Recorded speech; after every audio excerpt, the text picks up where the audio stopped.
C'est une vidéo qui fait le tour de la toile depuis hier soir. Cécile Djounga, comédienne et présentatrice météo à l'RTBF, s'exprime publiquement sur Facebook après avoir reçu le message d'une téléspectatrice qui l'a trouvée trop noire. Je partageais entre le rire, entre la colère, parce que en fait ça commence à vraiment m'énerver, ce genre de message.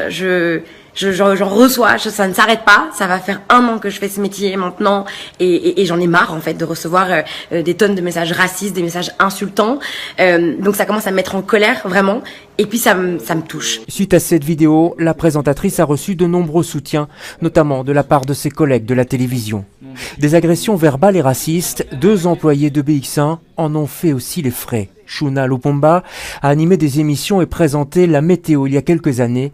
Elle aussi se souvient de remarques à caractère raciste. Comme cette femme dont je me souviens, qui avait un certain âge, en tout cas plus de 60 ans, qui m'a abordée dans la rue en disant que j'étais bien mignonne, très sympathique, ce qui sous-entend pas compétente, donc gentille, mais qu'elle avait du mal à voir une noire à la télévision et qu'elle trouvait que c'était scandaleux.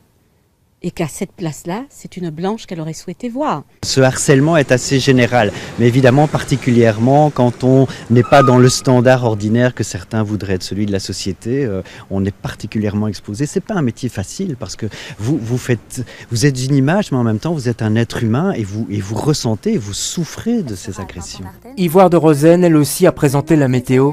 Des remarques déplacées, elle en a eu.